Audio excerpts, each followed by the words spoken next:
Diplomatic भी है और डोमेस्टिक प्रेशर है, जहां वो अपने आप को कुछ शो करना चाहेंगे तो हो सकता है कुछ वो बेवकूफी में कुछ हरकत कर जाए। बहुत बड़ी खबर इस वक्त आ रही है ऑपरेशन सिंदूर से जुड़ी। मसूद अजहर के परिवार के 10 लोग मारे गए हैं। बड़ी खबर इस वक्त की हम आपको दिखा रहे हैं और उसी की तस्वीर भी आप दूसरी तरफ देख रहे हैं। हालांकि ये पुरानी तस्वीरें मसूद अजहर की। मैं भी मर जाता तो अच्छा था, ये मसूद अजहर ने कहा है। ये बड़ी खबर इस वक्त की है और जाहिर तौर पर अच्छा ही रहता, लेकिन खुद ही कह रहा है 10 परिवार के लोग मर। अभी क्यों मार रहे हो? इसने हमें इतना दुख दिया है, इसको वो दुख दिखाएंगे, इसको भी मारेगा हिंदुस्तान, ऐसी बात नहीं है। इसने तो ब्लीड किया है हम लोगों को। ऐसे आतंकवादी को तो मैं सोचता हूँ कुछ दिन और तड़पाइए, फिर मारिएगा इसको, और इसको तो एक्चुअली पाकिस्तान से लेके आइएगा। इन 3-4 जो टेररिस्ट हेड्स हैं, भारतीय सरकार को पाकिस्तान को बोलना चाहिए, जब तक नहीं छोड़ेंगे, जब तक आप इनको हिंदुस्तान नहीं भेजेंगे, हिंदुस्तान में इनको सजा नहीं मिलेगी, हिंदुस्तान के लोग इनको इनकी हमारी जेलों में सड़ते नहीं देखेंगे और फांसी पर चढ़ते हुए नहीं देखेंगे। और इस खबर को देखिए एक बार फिर से, क्योंकि ये बहुत बड़ी खबर आ रही है जुड़ी हुई। 10 परिवार के लोग मारे गए हैं। उसके बाद आतंक का ये आका वहां पर कह रहा है कि अच्छा होता मैं भी मर जाता। जो खूनी खेल इसने खेला है अच्छा है। अपनों को खोने का गम क्या होता है, ऐसे आतंकियों को जब पता चलेगा तब उनको समझ में आएगा कि जो वो खून का खेल खेलते हैं उसका अंजाम क्या होता है। और अगर 10 लोग परिवार के इसके मारे गए हैं तो इस आतंकी को समझ में आ रहा होगा कि जो वो अब तक मासूम निहत्थे लोगों के खिलाफ करवाता रहा है उसका अंजाम देने की क्षमता भारत रखता है। तिल तिल कर मरेगा ये व्यक्ति जिसने आतंक का ऐसा खेल मसूद अजहर ने लगाया। सर, खबर आ रही है कि 10 लोग परिवार के मारे गए। कह रहा है मैं भी मर जाता तो अच्छा था। बहुत अच्छी बात कह रहा है, लेकिन मरने नहीं देंगे। जैसा जनरल दयाल ने बोला है, अगर मर गया तो देखा ये कैसे कि दुख क्या होता है, दर्द क्या होता है, अपने को खोने की बात क्या होती है। ऊपर से नाम तो बहुत, मैं कहूँगा देश ने बड़ा अच्छा नाम दिया है, ऑपरेशन सिंदूर। सिंदूर उजाड़ा है इसने, धर्म पूछ के सिंदूर उछाड़ा है। तो हम लोगों ने आप 2 चीजें दिखाई कि हिंदू मुसलमान, हमारी जो महिला शक्ति आई सामने, वो आप नहीं कर सकते। यहाँ राष्ट्र है और राष्ट्र धर्म है। इस तरह की धर्म की बात अगर हमारे चलाने की कोशिश करेंगे तो नहीं होगा। लेकिन सबसे बड़ी बात अंजना जी ये है, सबसे बड़ी बात जो उसमें मुझे दिखती है इस पूरे ऑपरेशन में, वो ये है एक मैसेजिंग वर्ल्ड को भी। जैसा आपने कहा, अब लोग कहेंगे जैसा इजराइल करता है वैसा नहीं, जैसा हिंदुस्तान करता है वैसा करो, क्योंकि विजुअल्स भी आए हैं, सटीक निशाना भी है, सटीक पहचान भी है। ये तीनों चीजें होना बड़ा मुश्किल होता है। पूरे विश्व में ये मैसेज जा रहा है कि हिंदुस्तान की जो फौजें हैं वो चुनेंगी, मारेंगी और आपको प्रमाण भी देंगी, क्योंकि बहुत दिनों से कर मारेंगी और पंजाब में पहुंचकर मारेंगे हमारे मिसाइल्स।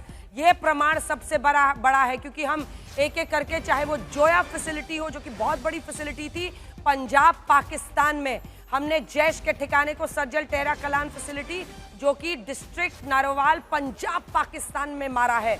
हमारी मिसाइलें पहुंची है बहावलपुर पंजाब पाकिस्तान, जहां पर मरकज सुभान अल्लाह है, और इसी के साथ साथ शेखपुरा पंजाब पाकिस्तान में लश्कर तैयबा के ठिकाने को हमने नांगा शाहदान मुरीदके में उड़ाया है। हमारे साथ मंजीत इस वक्त जुड़ रहे हैं। मंजीत, किस तरह की जानकारी आ रही है, क्योंकि अब धीरे धीरे जो डैमेज हुआ है, और उससे पहले मुनीश हमारे साथ जुड़ गए। मुनीश क्या अपडेट है?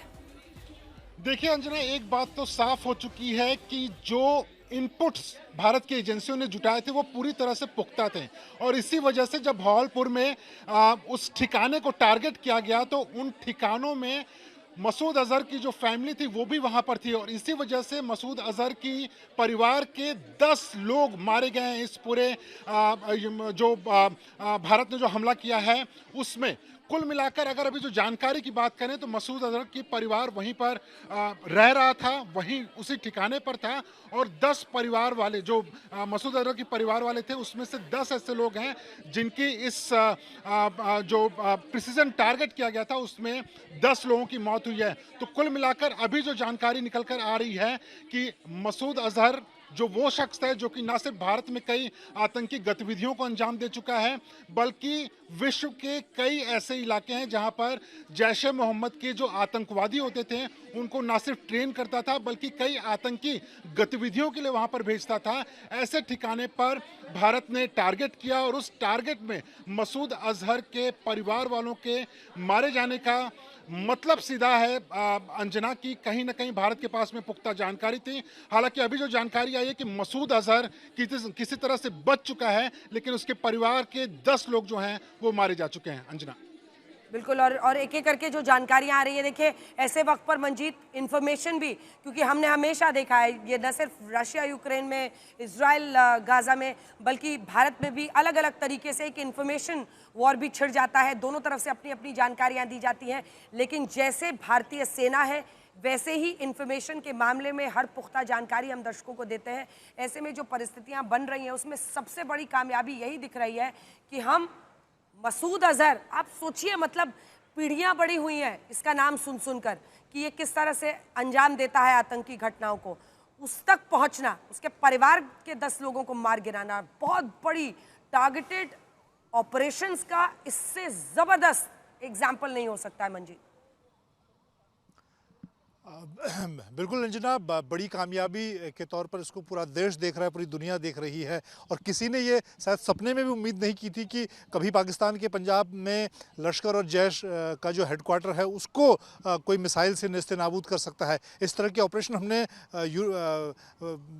यूरोप में देखे हैं, अमेरिका, इजराइल उस तरह के ऑपरेशन करते हैं, लेकिन भारत और इस एशिया में पूरे क्षेत्र में भारत में पहली बार इस तरह का बड़ा ऑपरेशन हुआ है। और हालांकि हमारे टारगेट पर चाहे मसूद अजहर की बात करें, हाफिज़ सईद की बात करें, उन्हें पाकिस्तानी सेना फ़िलहाल बचाने में कामयाब रही है। लेकिन जिस तरह से अभी मसूद अजहर की फैमिली की बात है, उनकी एक्सटेंडेड फैमिली, क्योंकि बड़ा परिवार इन लोगों का होता है, तो 10 परिवारजनों के मारे जाने की बात सामने आ रही है। और वो दिखाता है कि जो एजेंसियों ने, खासतौर से RAW ने जो पिन पॉइंट कोऑर्डिनेट्स दिए थे, जो जानकारी दी थी, वो बहुत सटीक थी। और अभी भी अभी हमारे पास लाइव में पढ़ने का वक्त नहीं, लेकिन बहुत डिटेल जानकारी उस डोजियर में है। लास्ट एक्टिविटी कब वहाँ पर हुई, पिछले हफ्ते, यहाँ तक कि अगर आज 6 तारीख रात को ऑपरेशन हुआ है तो उस डोजियर में 5 तारीख तक की जानकारी थी कि 5 तारीख तक इन बड़े मुख्यालयों में, इन कैंपों में क्या गतिविधियाँ चल रही हैं, पिछले हफ्ते तक की जानकारी जुटाई गई थी। यानी कि लास्ट मोमेंट तक लगातार उनको मॉनिटर किया गया। और उसके बाद शायद पाकिस्तान को भी अंदाज़ा नहीं था कि भारत इन दोनों, खासतौर से 2 बड़े मुख्यालयों पर हमला कर देगा। और इसीलिए आज इनको इतनी बड़ी संख्या में नुकसान उठाना पड़ रहा है। अभी जो जानकारी हमने दी कि अगर हम मुरीदगी की बात करें, वहीं पर शुरुआत जो सुबह जो जानकारी मिली थी, 25 से 30 जो आतंकी हैं वो मारे गए थे। इसी तरह से बहावलपुर में भी संख्या 30 से 35 के आसपास की संख्या थी। तो ये दिखाता है कि वो निश्चिंत थे कि कम से कम इस हेडक्वार्टर में यहाँ पर। बिल्कुल, और मंजीत आप बने रहिए हमारे साथ, बड़ी जानकारी आप दे रहे हैं। लेकिन इस बीच राफेल ने कर दिया है कमाल, और इसी के साथ स्कैल्प मिसाइल और हैमर मिसाइल ने पाकिस्तान के आतंकी ठिकानों का क्या हाल किया है। कवरेज जारी है,